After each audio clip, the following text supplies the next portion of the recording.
What's up? So today we are here with Jason Cassity, who is our newly appointed Chief Growth Officer, CGO. What's going on, man? It's weird to hear out loud, but chilling. I'm excited for this. Happy to be in the role. I'm excited to kind of interview you and talk a little bit about Real and your role at Real. So I want to kind of rewind. Tell me about the story. When did you come over? For sure. August of 22, so about 3.5 years ago. I started off at indie brokerage, and then I moved over to a traditional model or whatever.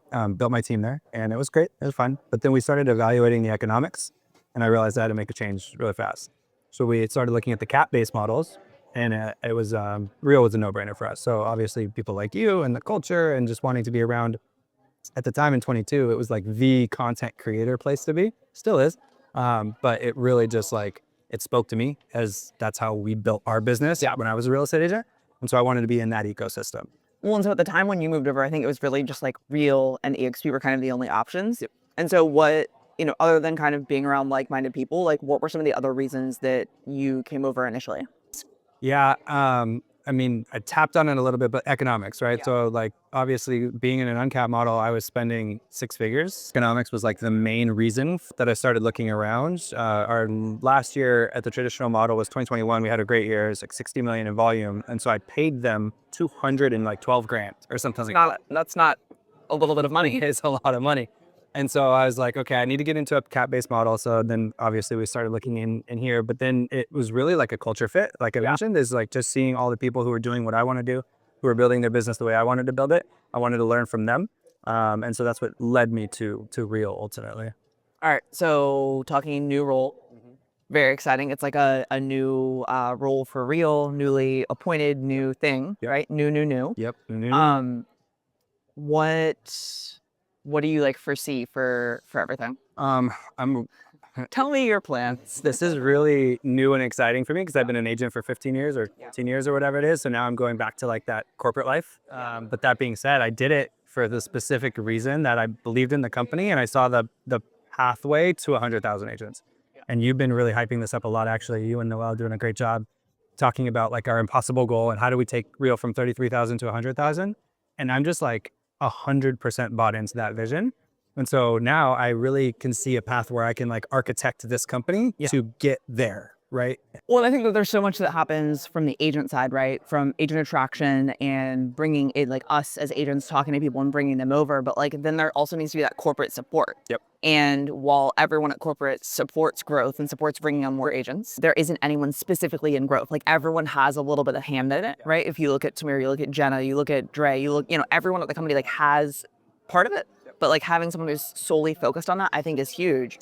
So it's exciting that we kind of have a partner now on the corporate level. For sure. I think that I'm not going to like do the toot my own horn thing, but I think the fact that I was an agent, well, let me tell you why I'm great. The fact that I was an agent is going to help the cause because I can speak agent, you know what I mean? So like it is going to help the fact that I can sit down at a boardroom and explain to an indie brokerage of 100 people exactly what it's like to make that transition because I've made that transition. And you've helped so many do that as well. 100%. So I have the agent attraction piece. Again, I wasn't the biggest agent attractor, but I had a great network. I was in production for 15 years. I grew a team. So to have that now at the corporate level, to then have not only speak to the rest of the C-suite, but then also relate to the agents, I think is going to be really helpful for Real. Well, and I always joke around with you, right? Like you're one of the smartest people as far as like breaking down investor reports and, earnings calls and things like that. And so I think that you have a really good pulse on the industry as to things that are happening, what's working and not working at brokerages. So I'm excited for that for many reasons. So I kind of want to talk to like two people. So the first person I want to talk to was like someone who's considering moving to Real, right? And so, obviously, like we've both been on a lot of calls together. We've both been on a lot of calls. What are things that you think people need to know about Real that they may not know about that they're, not Googling and finding or finding on a YouTube video kind of thing? Yeah, for sure. I think that when the conversation starts to talk about Real versus either other platforms or other brokerages, you really start to see Real as the choice for like the entrepreneurial agent or the agent who sees bigger than just selling houses. At its core, we are a brokerage. We sell a ton of houses. I think we're number 5. Real Trends hasn't come out this year, but number 5 in the nation for the most homes sold. But that being said, there's more to this than just that. And so we are just basically a platform, right, that any agent can plug into and build whatever type of business they want to build on there, right? So if you want to be the luxury agent, you want to go after that, we have real luxury. If you want to work with developers and you want to, maybe you have to discount your commission here so you can get this business, like you can do that as well. So there's, in essence, no rules to what you want to build. And so in essence, that's why I always say it's like great for entrepreneurs, because you can actually build the business that you want. We keep costs low so you can reinvest back in your business. And from there, I would venture to say we're going to be either competitive or beat any other brokerage's economics. Yeah. And then secondarily, it's just now the people that are surrounding you, right? And so like I mentioned that when I joined, we were kind of the merry band of like content creators, because that's what we did really well. I was agent like 5,000. And so there was just a lot of content creators. Now we have the biggest Zillow Flex teams here. We have the biggest $100 million teams here. We have some of the biggest teams in the country. So whatever type of business you're looking to grow, you can find here at Real. And then you just plug in part of one Real, you learn from them and all that type of stuff. No, and I think that there's so many things, like if you only talk to one person, it's like that person only knows what they know. And there are so many people at Real that are willing to help, and like the masterminds and the conversations that people have. Like there's, as you said, like so many different facets of the business that people are involved in. I can't tell you how many times in my 3.5 years as the agent where I did events or things or happy hours with other Real agents that had nothing to do with my network, right? And it's like with our revenue share network, a lot of people will be like, oh, well, they're in my network or they're not. That's not how it is here. Like I've done so many like happy hours and events here in San Diego with other Emma Lefkowitz and Dan Parker, people who technically aren't like aligned with me. It's not like that here. Like it never has been. It's very much a mesh network of one Real agents that you can just plug in, ask for help. Yeah. Well, and I just think it's funny. Like we were on the road and we were looking at like pictures of old events. We're like, man, like how many events have we done together? So we were looking back and like, you doing one with like Eric Hatch and Siri back in like 2022, right? And like Temecula and like all of these events, and like they were such interconnected groups of people. Yep. And that's what I think is so cool, is like everyone wants to raise the bar and give back to the greater good of not only just Real, but the community as a whole. 100%. And people don't always get it, right? Other brokerages or things like that. It is not, we weren't trained that way for 20, 30, 40 years. Even before I was in it, we were trained that we were here to sell houses. You gave your brokerage a certain percentage and the brokerage offered you this. Yeah. But the other people in your office were basically your competitors. So there was no kind of like synchronization between you guys. You were fighting for the same listings and you were fighting for office space or whatever it was. You guys were competitors in the old model, even now in the current traditional model. Yeah. Whereas at Real in this cloud-based model, it's not. You guys are all basically, if you're rowing in the same direction, rising tide lifts all ships, and you guys now are more incentivized to share amongst each other. That was a really good, like you rowing and then the rising tide. See what I did Got there? the boats all. Not just the hat rack. Yeah. Except I said the line wrong. Not just a hat rack, baby. I said hack rack. You've had this journey over the past 3-4+ years, right? What do you feel like as you look forward, as you look to the future for someone joining Real? Like, what should they be excited about? Obviously, I think there's a lot of things that we're doing that I'm excited about, but I'd love to hear from your perspective, both, Good call. I think the economies of scale start to kick in at a certain point here. So the more agents we have, the more likelihood that you're going to know other agents in your market, or you're going to know other agents nationwide, which means the more likelihood of getting referrals and things like that, right? So as the brokerage starts to grow, we eliminate some of the bad stuff of being super early, of having just a handful of agents. Yeah. And now you're getting the economies of scale where there's just like more agents doing things, which means more things to be a part of. Well, and I think there's that like, kind of selling you on the early opportunity, or one side of things, or that like you want to be the trailblazer, you want to create the culture, you want to create the community. Yeah. But then like some people need proof of concept, right? And I know there's people that I talked to when I came over in 2021 that Real's never going to work. And then they'd call me back in 2024, 2025, and they're like, hey, so I think I want to make a move. And I'm like, I thought you were never going to come. I thought you were never Real, Totally. I think I hear a lot. Oh, were you going to? No, so I was like, I think that there's a lot of things kind of at work with that. Mm-hmm. But what were you going to say? Yeah, I was going to say a lot of times, especially when you're a brand new like startup, right? Because there's still a lot of like, not copycat models, but other startups and stuff like that. The big producers, the big teams, mega teams, Real Trends, 500, stuff like that, they don't want to go to a place that's unproven. You know what I mean? Yeah. So a lot of people might be interested early on, but then they need to see, like you said, proof of concept. They need to see it work. They need to make sure that their checks get paid because the broker support is in place and all that type of stuff, because every brokerage has those growing pains in the first few years. And we've now basically moved into this new, we're still like the fastest growing brokerage. We're the hot commodity, but also we have the infrastructure in all 50 states to really kind of like, I don't want to say pour the juice on, but it's now the time to actually like take off and make this thing grow. And I think that with the advancements both in Reason and Hey Leo, which is pretty cool. We didn't even talk about Hey Leo, right? Yeah. like the things that the brokerage is pouring into to not only make the agent's business better, but make real better, whether that's tying in ancillary services or Haleo or whatever that is. It's a really exciting like next 3 years, especially considering like we're in the, like everybody's talking about AI, all this stuff, right? But like we're actually building our own proprietary version of it, which is going to help us actually source leads from our own database to then close more business. That's all fun and cool stuff. Like I think it's really, really exciting. But again, at its core, we're a brokerage. We're selling a lot of houses with people that we love to do stuff with. It's still an extremely, I would say in the grand scheme of things, it's a, like I do kind of study the history of brokerages and like look at the earnings calls and stuff like that. It's like second inning, first inning type stuff. We are extremely early. But we're still just getting started. Yeah, 100%. You didn't even mention Real Wallet. It's such a like easy marriage in my mind. I'm kind of shocked that other brokerages haven't done this. I think I've seen one do something similar, but like the ability to run your business checking account through an integrated financial product, which then the more you close, the more you have the ability to lend on and things like that. Because as real estate agents, we can't just go to the bank and get financing sometimes, right? Like you have your Amex, you have your credit cards and stuff like that. But our GCI value or ranges a lot. And so because Real goes up, it goes down. Right, we go in waves. And so because Real knows your past 12 months of closings, it knows your revenue share, it knows your stocks that you have vested and unvested, it can actually just easily award you or give you a line of credit that like nobody else can offer that. And for an agent to have the flexibility to use that, that's really important. Not to mention, like I had used another bank for years and years and I got nothing from that. You know, my business checking account, you don't get anything for that. And so now you can utilize Real Wallet, you get rewards that can actually like pay off your split. You can legitimately be here and free roll all of your real costs just like, by using Wallet. You know, I think Ryan, Zook, and Clayton Gitz are like in a competition to see who can get the most points faster, right? They like want to be the most valuable Zook's the top dog. points guy, you know, at Real. Yep. But I mean, it's interesting, right? Because you know, if you're keeping money in there, you're using the card, like then you know, you go from bronze to silver to gold. Yep. So they're gonna have to like make new levels for Zook. He'll be like, you know. Shout out to Zook. He's been blazing the trail. Heidi Harris too. I think she's in third. She's close. Oh, yeah. I love that. That's awesome. No, so I mean, I think that there's a lot of really cool and exciting things that are happening in the future. For sure.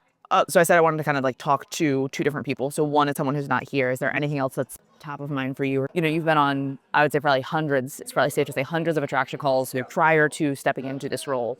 You know, now in this role, it'll probably be like hundreds a week, right? Like you're gonna be like zoomed out. But seems like it. If Sharon is any indication. Yeah. What would be like one final thing that you would leave as a piece of advice or a question someone should ask if they're considering Real? Like what should they be doing, thinking, asking, like something like that, word of advice? For sure. I think using obviously the Real provided like slide deck and tools into seeing if like the model is the right fit for them. And then once they've decided, okay, Real's for me, right? And or at least I want to go learn a little bit more about it. Then it comes down to the question is like, who am I going to pick as a sponsor? Yeah. Right. And so like the difference between us and some of the other brokerages is obviously you get to name your sponsor, but your sponsor is not necessarily, that's like your homie. That's the person you're going to call for questions. That's the person, as you know, Katie, you were my sponsor. So people are going to ask these questions and like, who's going to be my sponsor? But the sponsor is not someone you get something from or somebody from. Right? What do I get if I need? Yeah. I think that's, it's been maybe a trend from other brokerages is this like, well, what am I going to get for going with you versus someone else? And we don't play that game here, right? And so like your sponsor is the person who introduced you to Real or the one who kind of convinced you to come over. They're the reason that you came. But the company is basically centralized for all of the help, right? So like once you join, you're in. So it doesn't matter if Katie's your sponsor or Tim Macy or anybody in the company. If you want to go to someone's YouTube class in Boise who's not your sponsor, you can because it's all hosted in a centralized academy. So when you go to pick a sponsor, you're picking someone that you want to do this growth with, right? Yeah. The person you're going to ask questions to, the person you're going to have jump on attraction calls. Maybe you want to host a local event for agents and you want your sponsor to come with you. That's where it's going to kind of come into play.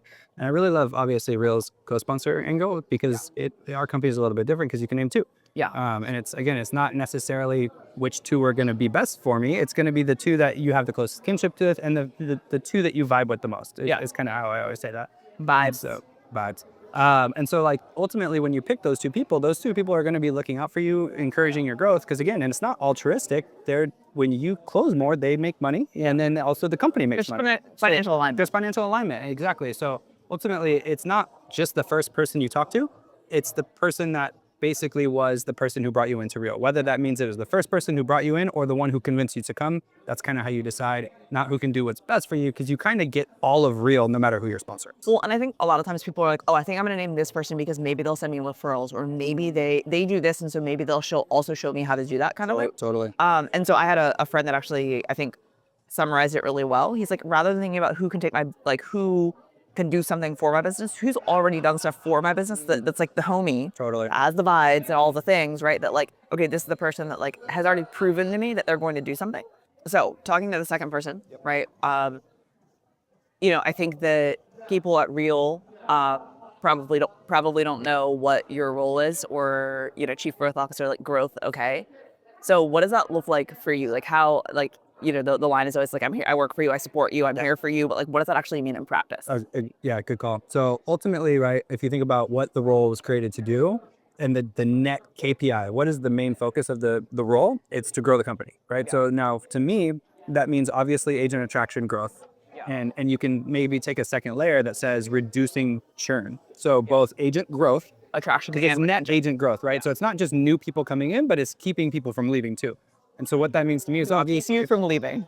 I'll lock you in. So ultimately, I think agent attraction is probably the biggest part of it, where we're going out, we're hosting events, we're doing interviews, I'm jumping on agent attraction calls, whatever is needed to help an agent come to Real, right? From start cold calling to finish, whatever is needed to get someone in. Yeah. Secondarily, though, would be reducing agent churn, which means helping the agents grow within their own business currently, right? Doing coaching sessions and things like that, being helpful if a support ticket comes up, something along those lines. Those two things together are going to be the primary driver. Now, there's also going to be maybe a third, like friendship between growing the company through partnerships, right? And now we have a director of partnerships. I'm not saying it but ultimately, like when I bump into somebody who's doing something really cool in the industry, I'm going to try to introduce them to Real, because anything that can help our agents grow is also considered growth in my purview. Well, and I think that you're like one of the most connected people I know, right? Like, whenever we are talking about like figuring out speakers or doing things, we're like open up the Rolodex, and I always feel like you're like, oh, I can call XYZ, right? And like, so I think that will be a great kind of, I think that a secondary thing for you, but like, I think that'll be exciting to see how it unfolds. I'll tell you this much, like real estate agents at our core are kind of like problem solvers, right? So it's like, hey, oh, yeah, we need an electrician, got you, right? We are Rolodexes of people, and that's just how we've been doing it for 10 or 15 years. Is like we are that guy with the connectors. Are we aging ourselves when we say Rolodex? And 15 years in the business, both things are easy enough. As long as I haven't met him for 15 years, so I've been 14 years. I should say the right way. I should say a little over 10. A little over 10. Yeah. A little over a decade. So obviously we're the connector. So if I bring that into the brokerage as well, it's like, who do you know, right? It's like, hey, do we need a speaker for this event? I got you. I know somebody, right? It's like, hey, I've got this new little like CRM thing. Maybe I should introduce you to the rest of the C-suite. Maybe it's a good partnership. Yeah, Real. So that's kind of like, it's been a strength of mine for 13 years now. And now a little over 10 years. I want to bring that in as the next layer to potentially be a strength for Real as well in my new role as Chief Growth Officer. Yeah. You said like kind of your three main focuses and 55 subpoints for each focus is attraction, retention, and then support and partnerships, right? Yep. So on the attraction front, like what does that look like in practice for agents? Like if I'm an agent and I'm trying to bring over a team, a brokerage, or like I need help or they want to talk to someone else, like what does that look like? What should I do? With my involvement? Well, like or just like, okay, I had a conversation, I met an agent at a happy hour, they're like, man, I want to hear more about Real. I have a conversation, and they're like, cool, like what's the next step? Like what do I, if I'm an agent and I've brought over one person, or I've never brought anyone over, like what do I do? Like, do I call you? Who do I call?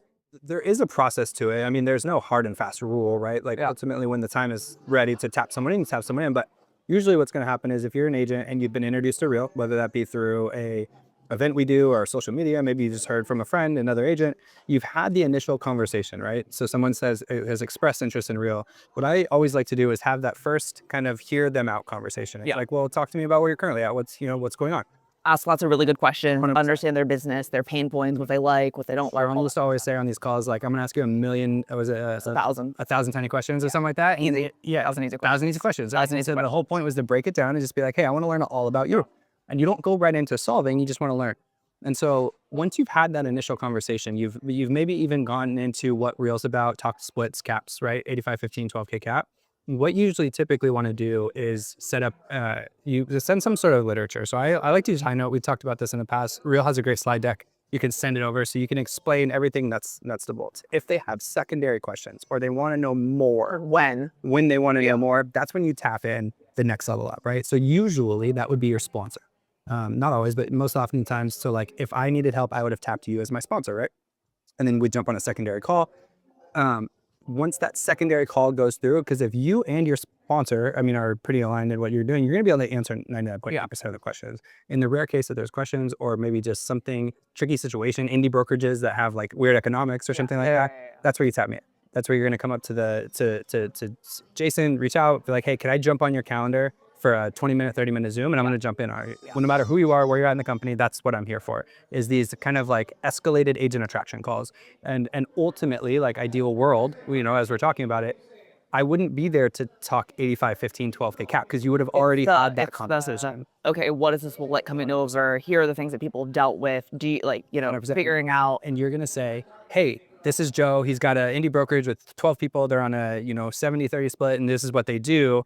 They have one weird question about this, but this is their background. Then you tap me in, and I'll come in there and I'll help to do my best to close that. And I think sometimes it's like people just want to hear from someone from corporate, right? Like, 100%. And it's weird because for most offices, and I always try to explain this to people, like our brokers are great. They come to a lot of events. They're present, right? Like you're really the best. But our brokers are different than your Compass sales manager or your Coldwell Banker office manager or your Remax, broker owner. Correct. Right. And so they are focused on like the compliance side of things and then agent support side of things. And like, so it's just a little bit different because they're not like the broker that's answering all the questions plus the this plus the that. And so it's like normally if you were bringing someone into a Compass or Coldwell Banker or Remax, like you bring them in to meet the owner or the broker or whoever.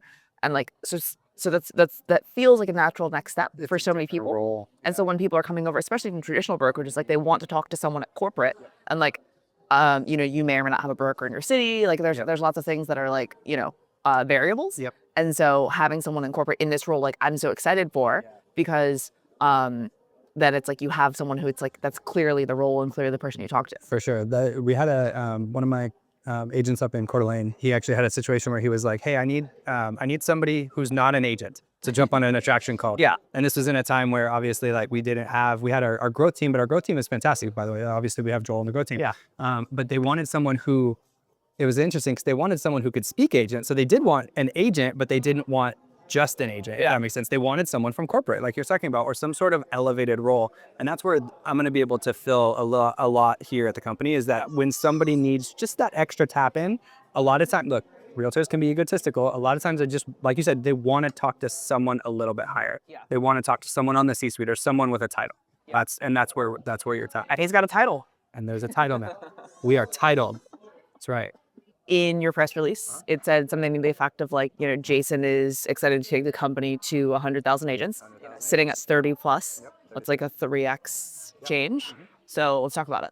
So if you think about like our growth trajectory, even on good years where we add like 10,000 agents per year, something like that, it would take us 7 years to hit 100,000 agents just on our normal growth trajectory that we've been on. And so it was you actually, and you and Noel are doing this Science of Scaling book where we're talking about creating impossible goals. Yeah. And in the book, they basically say, how do you take a 10-year goal and make it a 3-year, or a 3-year goal and make it a 1-year?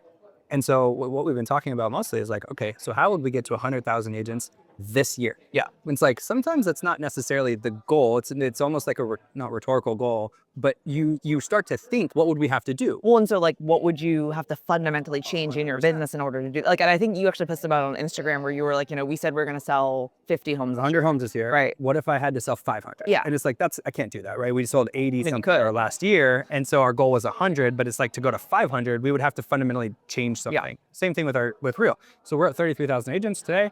The goal is 100. We've been growing through attraction events, like getting to know people one-to-one, kind of hands in the trenches. So now if you're like, Jason, just rhetorically go on this journey with me, how would we get to 100,000 agents this year? I don't know what I was going to say, but you just asked yourself the question. There we go. So we're in symbiotico.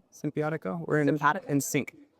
So ultimately, now you're starting to think about maybe like mergers and acquisitions, like which brokerages can we partner with, or which brokerages can we acquire, or like how do we bring on hundreds of agents at a time versus just one agent at a time? Yeah. And so we've always had it, right? Because we bring on indie brokerages all the time. We partner especially through our private label program. And so for those who maybe not know, private label allows indie brokerages to like keep their name. So they don't have to go rebrand all that stuff. We DBA it on the back end. Yeah. So if you're like Benchmark Realty, you can keep that. You don't have to put like real on your stuff. You can, but you don't have to. And so private label right now in its current form is in, 27 states. Like how did it get that to all 50? Or how do we, how do we do it to a different layer to maybe entice indie brokerages or even legacy bigger brokerages to want to partner on our platform? We have the platform, we have the tech, we have our own proprietary backend software, transaction management software.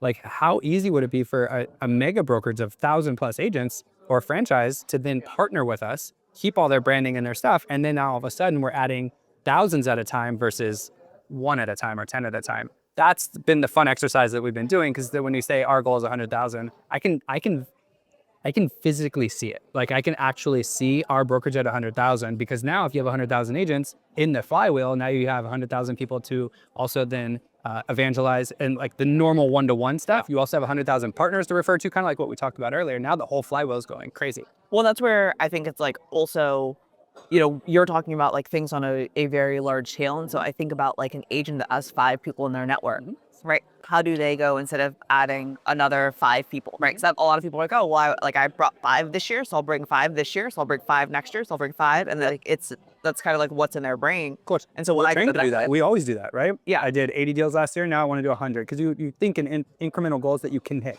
Yeah. Well, but then often like you don't hit them, right? Because it's like you don't have to change anything, you don't have to work any harder. You think it's like just luck's gonna get you there. So, the thing that I'm thinking about for a lot of agents at Real, like if you're here now, it's like, okay, if you have 5, like go through the exercise. I mean, DM me, I don't care, but like, to go from 5 to 50, what would you have to do? You would have to fundamentally change something. Or just focus in on it. Yep. Right. And that's something that like I work with a lot of my agents, right? Of like, okay, what's the thing? And then like, let's just stay accountable to that, right? So some of them are doing coffee meetings. Some of them are doing live events. Some of them are doing YouTube. Some of them are doing short form. Like, okay, well then how many pieces of content are you, how many appointments are you going to set? How many, whatever. And then every single Friday they send me their network to show me where they're at.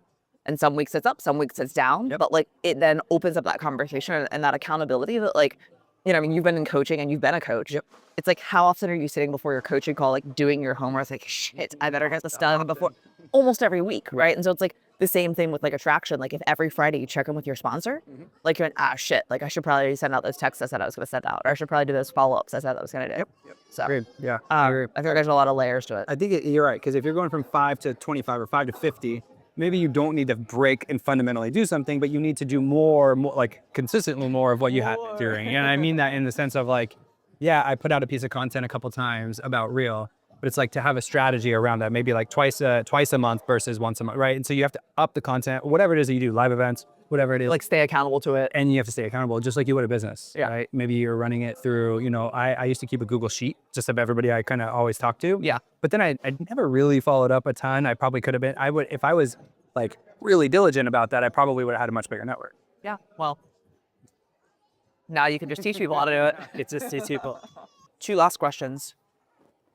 As far as what's on the table right now. Yep. What's your favorite food on the table right now? Chips and guac. Chips and guac? Yeah. Easy. Next question. Easy answer. Easy answer. Yeah. Yeah. Well, it would be a lot better if we were like actually in the pool. If we were actually in the pool and not filming this in the cabana off to the side, daily clothes. But it's fine. Last question. What are your parting thoughts, parting words? Last thing you want to leave people with? For agents at Real? Sure. Yeah. I think for the agents at Real, just feel free to tap me in. I'm here for you, right? That's kind of the whole thing is I've basically, I have set aside my personal production. I don't collect rev share anymore. This is all frozen. I am here to work for Real, right? So if you're an agent at Real and you're looking for a tap in on attraction calls, tap me in. If you're here because you have an idea, run it by me. Shoot me an email, shoot me a text. I have the same phone number. I'll have a new email, but shoot me an we do this in our growth ambassadors chat every once in a while. And I love it where I'm like, hey, what's a half-baked idea that you have, right? Just throw it out there. And sometimes they're really great and sometimes they're really dumb, but it allows us to like talk them out. And I think some of our best ideas have actually come from this. So if you're an agent, any of the 33,000, and you have an idea, run it by me. I would love to hear it. I just want to have the conversations. What Tom Ferry always says, like motion creates emotion. Just the fact that we're having ideas about how to grow the company, whether it be through agent attraction or something to do within the company to grow, I'm your guy. Tap me in. I work for you now. This is going to get weird to say, but I do. I work for you. I'm really excited to help all 33,000, no matter if you were ever in my network or not. I work for the people, and I'm really excited to kick this thing off and get us to 100,000. Let's go. Let's go.